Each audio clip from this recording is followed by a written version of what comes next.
So I welcome everyone to week 2, the second week of prayers and meditations, batch 6. And we have today the prayer of November 29, 1913 by the Mother. So let us begin to share our reflections, and uh, anyone who wants to share first, it would be nice if one can read out the prayer once and then share our reflections. So whoever is ready to go first.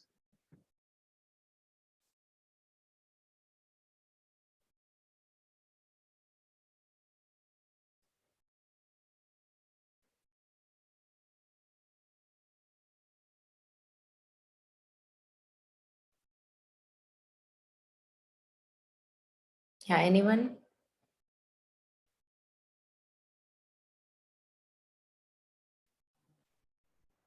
Okay, great, Luba, please. November 29, 1913. Why all this noise, all this movement, this vain and futile agitation? Why this whirlwind carrying man away like a swarm of flies caught in a storm? How sad is the sight of all that wasted energy, all those useless efforts. When will they stop dancing like a puppets on a string, pulled they know not by whom or what? When will they find time to sit quietly and go within, to recollect themselves and open that inner door which screens from them thy priceless treasures, thy infinite boons? How sorrowful and miserable seems to me their life of ignorance and obscurity, their life of mad agitation and unprofitable dispersion. When one single spark of thy sublime light, one single drop of thy divine love can transform this suffering into an ocean of delight. O Lord, my prayer soars towards thee. May they know at last thy peace and thy calm and irresistible strength which comes of an immutable serenity, the privilege of those whose eyes have been opened and who are able to contemplate thee in the flaming core of their being.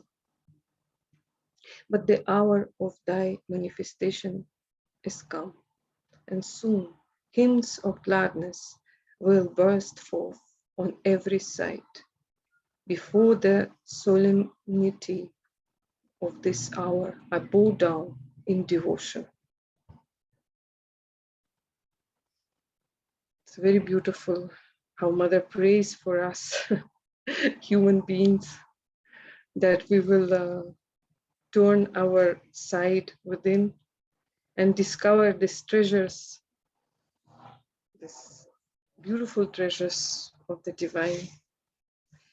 And somewhere there was, I think, aphorism of Sri Aurobindo saying that if men would know that what treasures or what infinite, I'm paraphrasing, what infinite treasures are there, they would not cease. I mean, they would not stop till discover it, but unfortunately they don't know. And that's what Mother prays for us, that we finally will stop all this agitation and wasting our energy on useless things and discover something infinite, permanent, and beautiful. What I wanted to share is from Savitri. There is a passage when Savitri prays to God for boons for the earth. And here she asks about peace and calm. And also she says that divine love, the single drop of thy divine love can transform this suffering into the ocean of delight. And Sri Aurobindo in his poem also conveys the same what Mother prays here earlier. So I would read these lines, which is very beautiful. Uh, the Savitri says, she asks, actually divine, thy peace, O Lord, a boon within to keep, amid the roar and ruin of wild time, for the magnificent soul of man on earth, thy calm, O Lord, that bears thy hands of joy. And another boon, what she was asking also, thy embrace, which rends the living knot of pain, thy joy, O Lord, in which all creatures breathe, thy magic flowing waters of deep love, thy sweetness give to me for earth and man. That's Shobinda in poetic way this told the same what Mother is praying here in earlier in 1913. So it's very beautiful how it is same what Mother's pray here and how he put later in Savitri her when she's asking divine to boons for man and earth. That's all from my side. Yeah, beautiful. Thank you so much, Luba. Thank you. Yeah, beautiful. Yeah, anyone who wants to go next?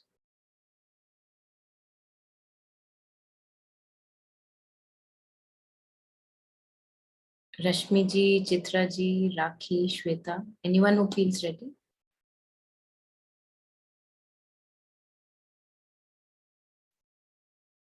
Yeah, I'll go, Monica. Yeah, Chitra ji, please. Yeah, when I read this prayers, no, actually, I think it is just before World War First, no, that 1914 is the First World War.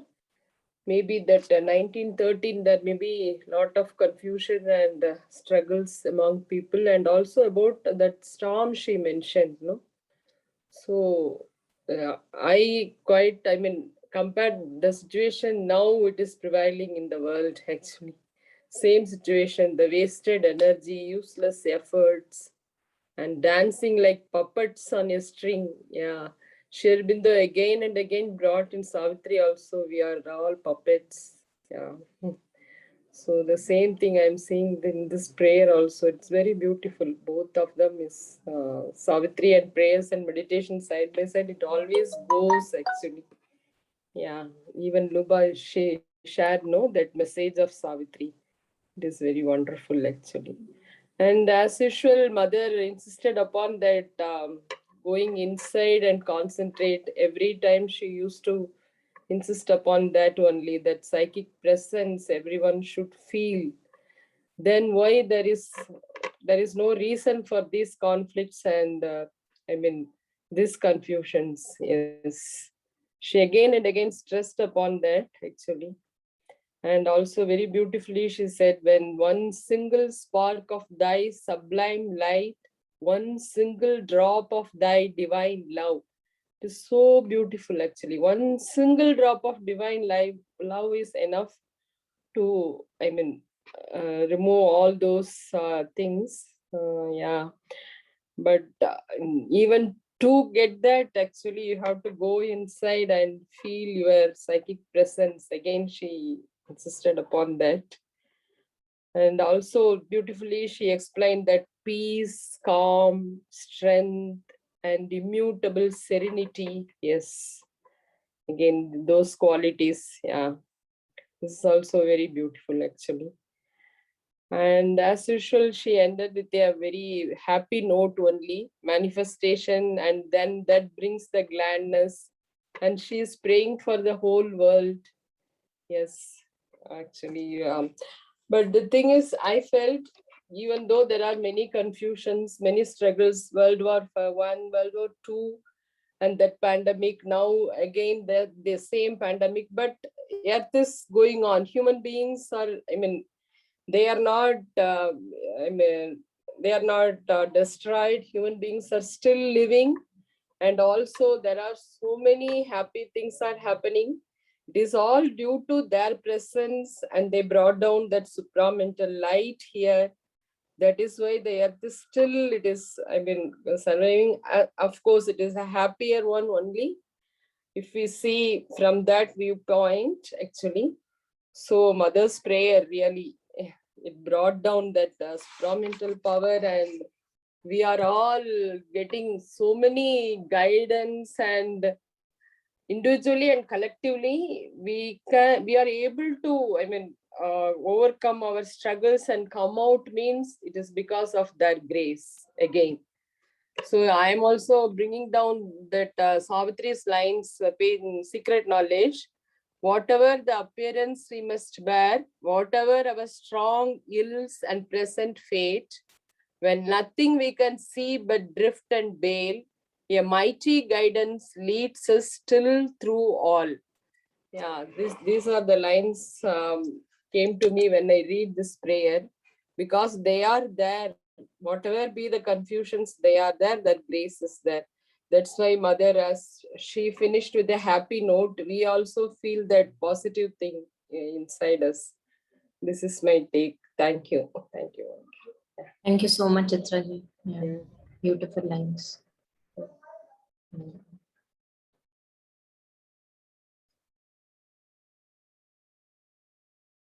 Yeah.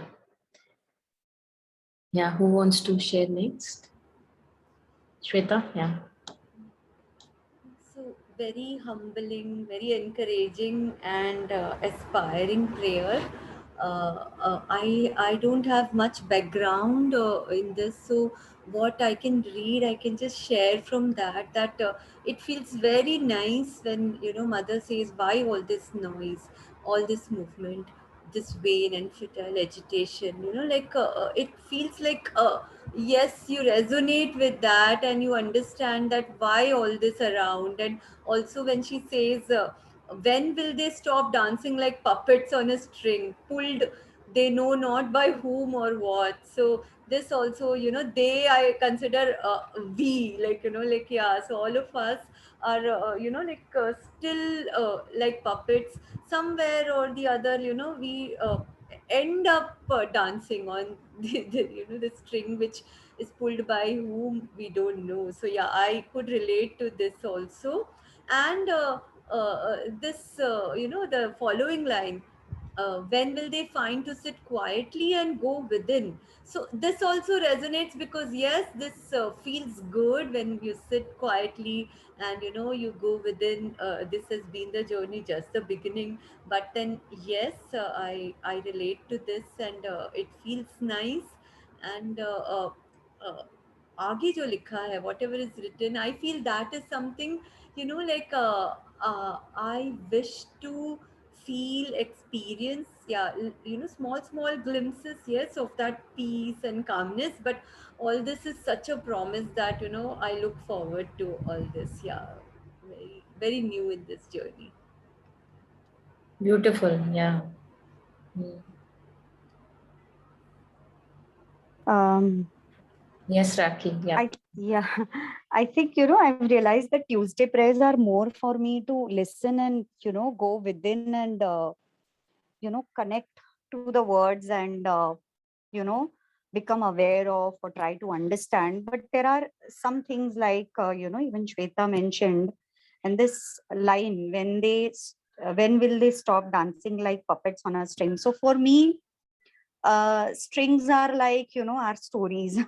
We keep connecting to, we don't realize, we don't want to leave them, and we keep dancing around them, our ego, our perception. And the moment we leave that and we sit quietly is when we actually start finding the answers. So just wanted to share that for the last few days I have been very restless. Things were happening, things were going on, in my mind. And I was, and I realized that I was just getting caught in the story. And then, the pain and the hurt and all of that was going on. I was wondering, should I share this with someone? What should I do? And instead of that, I thought that let me just become quiet. Okay, let me just finish the top chores that are, daily chores that are important. But whenever I find time, I'll just, uh, be with myself and relax and see where is this coming from and where is this trying to take me. And I realized when I did that, that process made me calm and relaxed. And I realized that what I was trying to get caught into was actually nothing. And then it just went away. And I felt light and uh, felt much better. So I feel yeah, these puppets on a string relates to me like that. Uh, yeah, that's it. Yeah, beautiful experience, Rakhi. Absolutely with you. Yeah. I think it's us, it's totally us, and we keep on fueling these patterns, tendencies, ways of our behaviors. And if the moment there is a little switch, in any moment there is this little switch that you give more importance to that quiet and peace within, I think it really changes the game, and the other thing appears like a smoke, cloud of smoke, just dissolving. And as you said beautifully, that it did not have much power, it was just very trivial, and we could have fueled that. Yeah, but you chose not to fuel it, so that's really very powerful. Yeah. Maybe I would have been otherwise miserable for more days, and I would have been less not be able to concentrate even today. Mm, So I like, because last Tuesday when the session was there, this first session, and you also told me to share, I was actually, frankly speaking, very lost, mm, completely lost. mm, And I didn't knew what is happening, what should I say. Am I even able to understand mm, what's this? mm, Should I, am I even able to relate? But then slowly when I realized that yes, yeah, calming happened, I yeah, could start relating. yeah, beautiful, beautiful, beautiful. I think whatever we read or go through, if even a drop of it becomes our practical experience, I think that is enough. The prayer has done its job. So that's really beautiful. Yeah. So I think Dr. Rashmi ji, would you like to share next? Namaste, Dr. Monica. नमस्ते sir. हाँ, आप मेरे को मोनिका बोल सकते हैं. Yeah, please go ahead. Yeah, share. Yeah. Actually, I'm just, merging myself with the kind of words that have been used. They're so powerful, so powerful. I really, I am just trying to read it again and again, just removing, like, why all this noise, all this movement, this vain and futile agitations. Why this whirlwind carrying me away like a swarm of flies caught in a storm? How sad is the sight of all that wasted energy? When will I stop dancing like a puppet on a string, pulled, by whom or what? When will I find time to sit quietly and go within?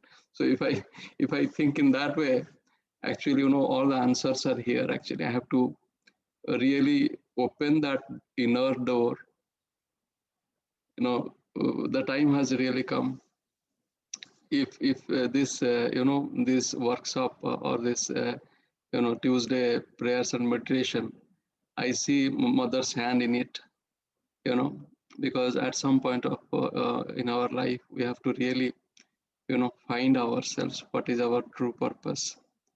And I really see mother's hand in guiding all of us in that direction. If we have not done it, we have to really do it now. We have to find that, we have to open that inner door. And why only the privileged, those whose eyes have been opened? I must be among those privileged. So first, the all the formula have been given. I have to sit quietly. I have to go within. I have to contemplate, and which and God is inside in my core of my heart. So I must sit quietly, contemplate, find her in my heart. Then I will have this unchangeable serenity from that unchangeable serenity, this lasting peace, calm, and strength will come. Then I don't have to really, make all this noise. Don't, move like a mad fellow without any purpose or any, so once I have to find that station within, then everything will fall in line. This is so powerful thought. I'm just trying to, you know, getting it inside me. Thank you so much. Yeah, beautiful. Thank you, Rashmiji.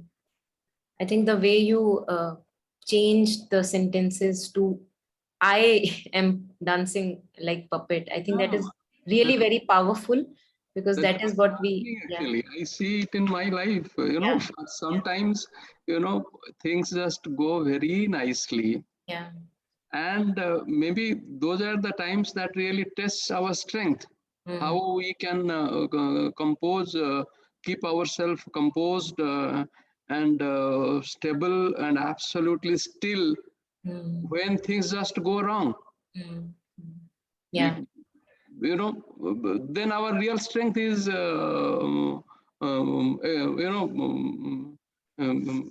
is examined by yeah, the Supreme, whether we have gained any strength to face the hardships. mhm, Because when things go well, then everything, all these words we find meaning. But when things go absolutely wrong, we have to find the meaning of these words. Those have been spoken for us. yeah, So, mhm. Yeah, beautiful. Thank you. Great. So let us go over the prayer once more, and then let's see if anyone has reflections in between also emerging. Please unmute and share at any moment. Yeah. So November 29, 1913. Also, just before I start the prayer, let us take just a pause, maybe 2 minutes, not more, and close our eyes if wherever we are. If possible, close your eyes and turn your eyes inward to the body, as if you're looking inside the body through these eyes.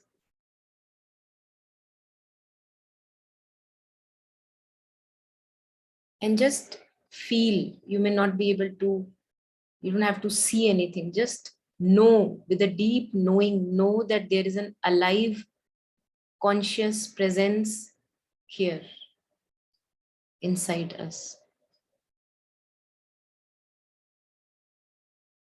How would you feel if there is a conscious presence inside the body? Just stay with that bodily sensation.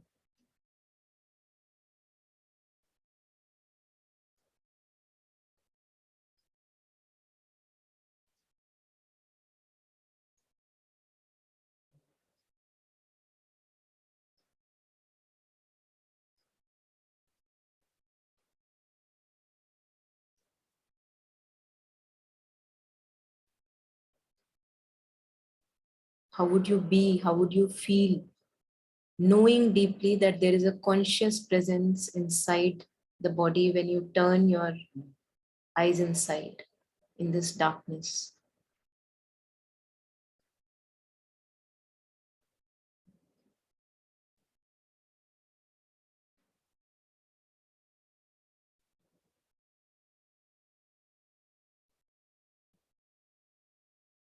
Yeah, so I'll just go ahead. Why all this noise, all this movement, this vain and futile agitation? I think Rashmiji, Shweta, others also pointed out that it's us, it's talking about each one of us. I have to look at my own movement.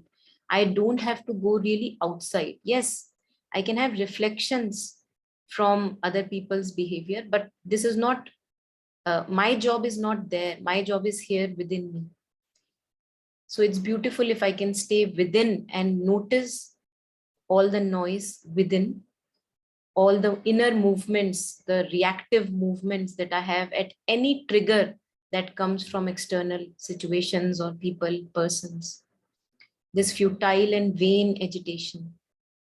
Yeah. And this is nothing but our patterns reacting to the patterns of others. It's like a very mechanical movement, as if one has no control over these movements. And that's why being conscious of these movements is so, so important, because if I'm not even conscious of what to surrender, imagine that there is a policeman and you are there, and the policeman says, okay, surrender me your gun. And you are actually wondering, where is my gun? I don't even have a gun. So we can only surrender what we know. Any movement which I'm unconscious of, I cannot surrender that consciously to the mother or the divine. And that's why looking within, looking at all the little worm-like movements in us is so important, because only then we have a knowledge that, okay, this movement still exists in me, and hence I want to surrender it to the mother, to the divine. I don't want to do anything with this movement anymore. But if I'm unconsciously operating from that movement, how would I be able to surrender? I can only surrender that which I know of in my being. And that's why being conscious of our own movements comes into picture.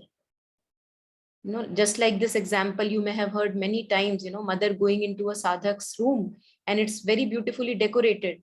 And mother just opens and goes and opens that one cupboard, which is full of stuff, as if loaded with stuff, and all the stuff falls down from that little cupboard.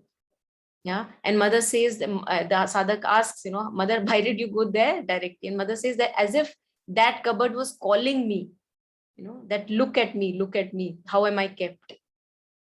So if we keep on hiding our movements from our own self and the divine, then we can do nothing about it. There is no transformation that can happen. There is no change that can happen. I'll be just rotting inside. And that's why it's very, very important to open. Mother has said, Sri Aurobindo has said so many times, open yourself to the divine. What does it mean when we talk about opening ourselves to the divine? It means being conscious. In one aspect, it means that I become conscious of my little hideous movements and offer them all to the divine as and when I get to know of them. There may be many movements, yet I'm not aware of, and that's completely okay. I'm in ignorance. And yet I also am aware of a few movements. So can I now begin to offer those movements like an ahuti in a fire, which I am at least aware of? Can I begin from there? Or do I still want to keep that load on my head? What do I want? And if I think that these movements are very, very important in my manipulative agendas, then I would not be able to give them up. And this offering is a continuous offering, because many a times it happens that I offer one movement to the mother, and then the next movement I take it away again. I begin to use that movement for my own agendas. It has happened. It keeps on happening. So remembering and offering to the divine, to the mother, is a continuous journey. Surrender is a continuous journey. So once we notice this agitation inside us, futile reactive movements inside us, only then I can offer them, towards peace and harmony to the mother. Why this whirlwind carrying men away like a swarm of flies caught in storm? So these patterns are so reactive, and they have been running in default since so many centuries. We don't even know, these emotive patterns of emotions that rule us, patterns of thought, thinking patterns that rule us, that we are actually swayed so heavily by these patterns, as if we have no control, no mastery over our own self. And hence still we keep on calling that this is myself. Although I have no mastery, I'm just a puppet to those patterns. How sad is the sight of all that wasted energy, all those useless efforts. And when I am ruled by the pattern, I think that I am doing myself a good. And I think that I'm living my life. But the patterns are ruling my life. I am not yet born.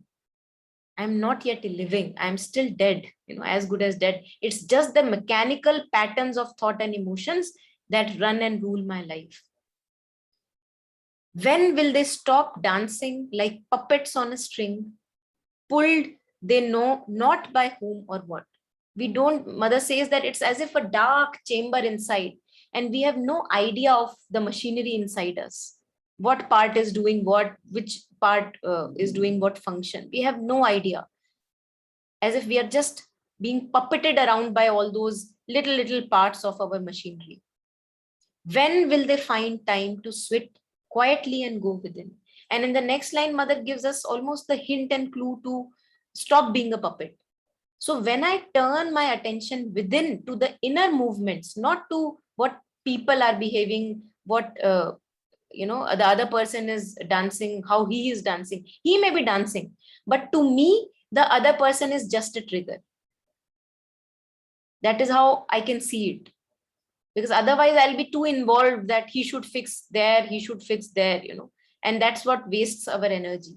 So once I take any external thing just as a trigger, and what I am solely concerned is with my own inner movement. Okay, mere mein kya hila?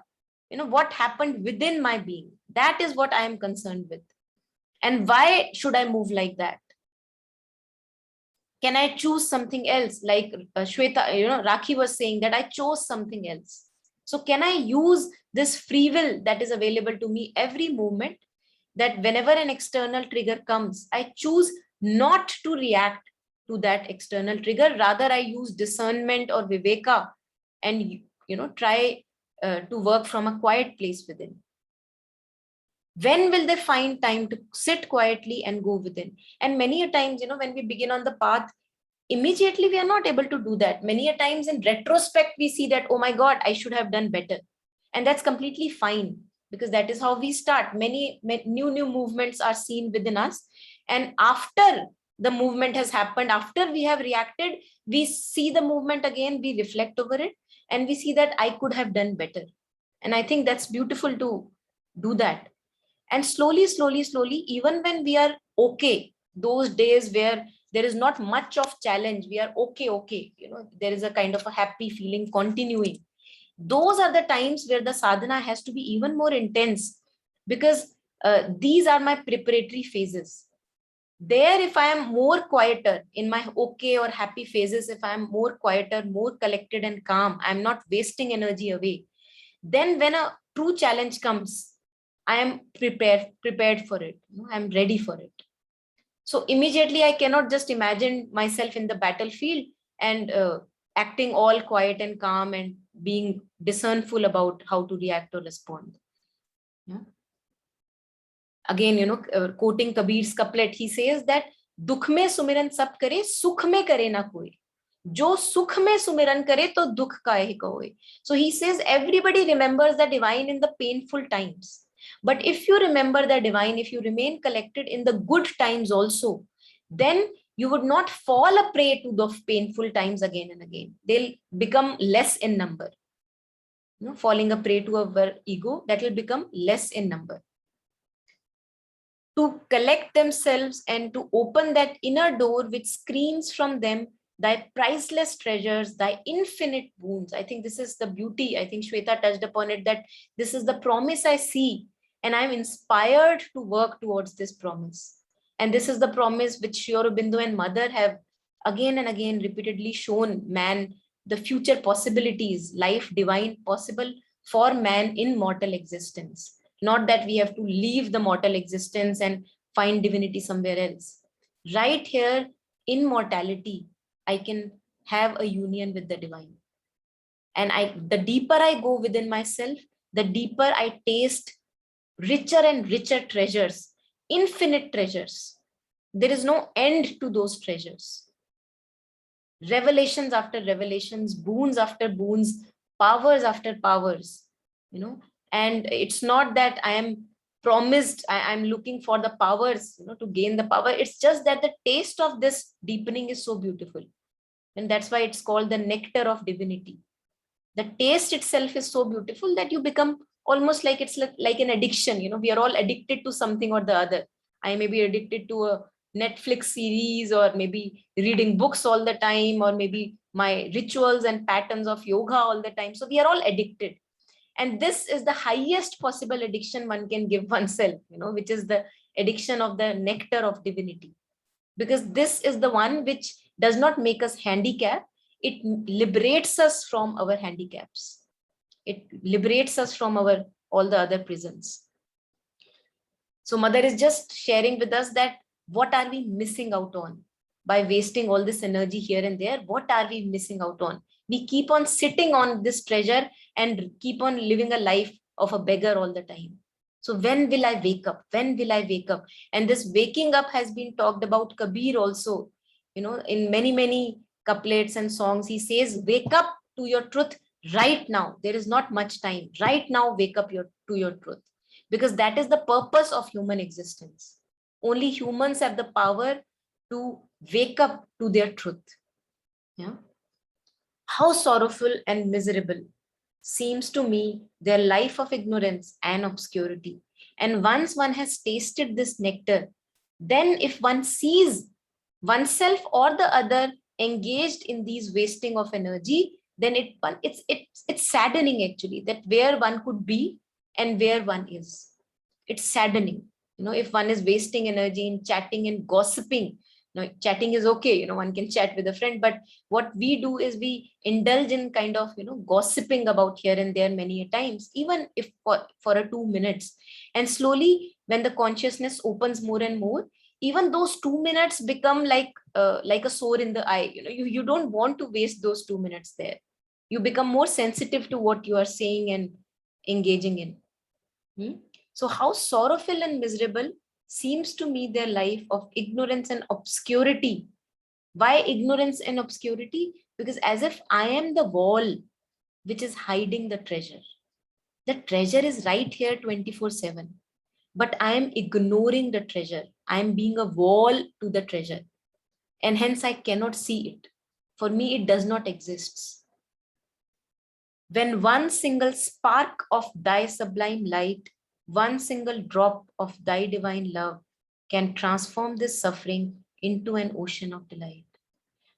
Today we were attending a session. I think Chitra ji was also there, if I'm not wrong. And the facilitator was asking us to use the harmony, or use the dualities to bring ourselves to the harmony. So she said that if you have any suffering or pain, feel that suffering on the right side of your body. Try to sense that suffering only on the right side of the body. And on the left side of your body, you imagine that how would you feel if you are at your best place in nature? Maybe it's a beach or a forest or mountains or whatever you feel good at. Yeah. On the left hand of your body, you will feel, how would I feel if I am right now in a very peaceful, at a place in nature, which is full of what I really want to be. And then she said that first you strongly feel the right side of your body where the pain is.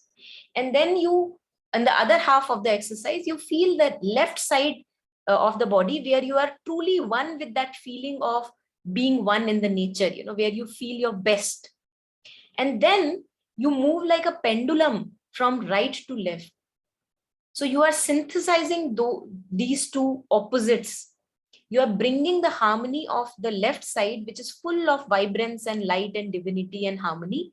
Now you are, as if it's percolating to the right side also. So slowly you make the left impression, the left sensation, which is full of harmony and beauty, more real, and which slowly overpowers the right side, which is the painful side or full of suffering. Yeah. And I think I can relate that with what Rakhi was trying to do in her own experiment, that I chose peace over the suffering in that little experiment. And then everything was flooded with peace and harmony. So one single moment, if we are able to do that, I think that leaves us with that kind of a taste, a practical taste with which we can kind of repeat the experience every time there is a trouble or anything that is to be transformed. With this peace and stillness that we practically experience within our being, we can use it every time to transform any weakness that comes and shows up on the surface for a transformation. Yeah, so that is the power of light, harmony, and peace and stillness. And then in the latter half of the prayer, she invokes, and as always, see, in almost every prayer, mother invokes this possibility of deeper harmony, deeper peace. And I was listening to a talk by Alokda, and he was sharing about tapas, how we have this energy of tapas within us, in other words, Shakti or the life force, and how instead of concentrating it, we keep on dispersing the energy through gossip and all little tasks of our lower consciousness. We liberate, we kind of dissipate this energy which we actually need to concentrate within the being. And this is what we also, in other words, one talk about fire of aspiration. It needs to be collected, it needs to be very kind of pinpointed, and then we can go deeper and open our inner doors again and again, because there is no end to these inner doors, revelations after revelations. So can we do that in our daily life? Can we keep this energy of Shakti or tapas collected, more kind of in gathered, so that it does not get wasted, and hence whenever I need it, I can use it. The power stays. It's not a liberated, like a dissipated power. So, O Lord, my prayer soars towards thee. May they know at last thy peace, and that calm and irresistible strength which comes of an immutable serenity, the privilege of those whose eyes have been opened and who are able to contemplate thee in the flaming core of their being. So mother refers to this inner psychic flame, this little exercise which I started with, when we turn our focus within and we know that there is a conscious presence, guiding presence within, and focusing there for some moments, few moments, and slowly it becomes really alive for us. This becomes more real than our troubles. Our troubles slowly, loosen their grip over us. Right now, they may have a lot of grip at times over us, that it appears so real when the trouble is there. But when we invoke more and more within this inner presence, then the inner presence becomes more realistic, more real, and the other thing disappears, dissipates like smoke, as if that is not that powerful uh, as it appears to be in moments of life. So it's a beauty if one can just kind of more and more stay within deeply as and when possible, and make our experience more real and practical. That becomes our reality and not our trifles and trivia. But the hour of thy manifestation is come, and soon hymns of gladness will burst forth on every side. So I think Chitra ji was touching upon the time, it's almost approaching this world war. And there mother is saying that here you are right here. And it is only a matter of time that people, more and more people, recognize this inner presence within them, because this is our urgency. This is a social responsibility that we wake up to our truth. It's not a luxury that only one or two people would do it and the others are just followers. Not like that. We have to, each one of us has to awaken to our truth. Before the solemnity of this hour, I bow down in devotion. Again, a beautiful silent way to collect and conclude the prayer, as if mother is dipping herself in this vastness of divine infinity. I think that's where all healing can happen. That's where we find solace, and not by trying to fix things in outer life, which most of the times is impossible, because there are so many forces in action that we don't know what really will manifest and what not would manifest. But this vastness, this infinity, and this delight of stillness and depth of the being, this is present with us 24/7. We don't have to wait for it. Yeah. and how to approach it. In one of the words Mother says, I'll just read out these words. Mother says the starting point is to want it, truly want it, to need it. The next step, to think above all of that. And throughout the day, what all am I thinking?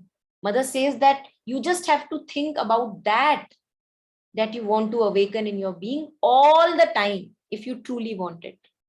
A day comes very quickly when one is unable to think of anything else. So we have to be just overwhelmed by this extreme necessity of becoming one with our truth.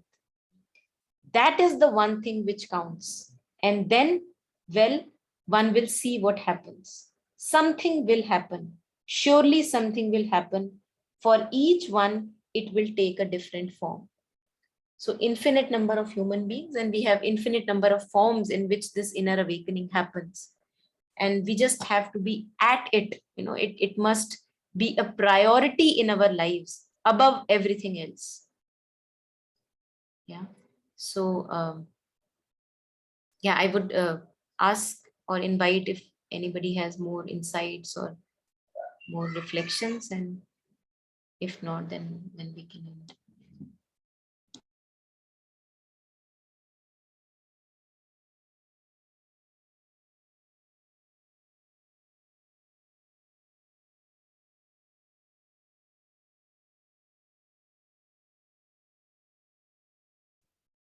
Okay, so I'm assuming there is no further reflection. I think we can end here also.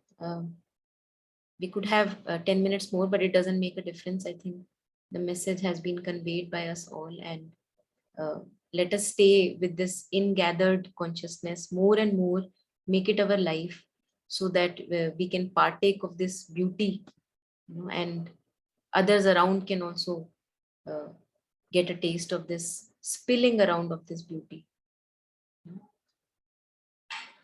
So thank you, everyone. Thank you for joining, and thank you for sharing your reflections. Thank you. Thank you so much. Bye. Thank you so much. Thank you, Monica. Thank you. you. Bye. Yeah, very beautiful. Yeah. Bye. Bye.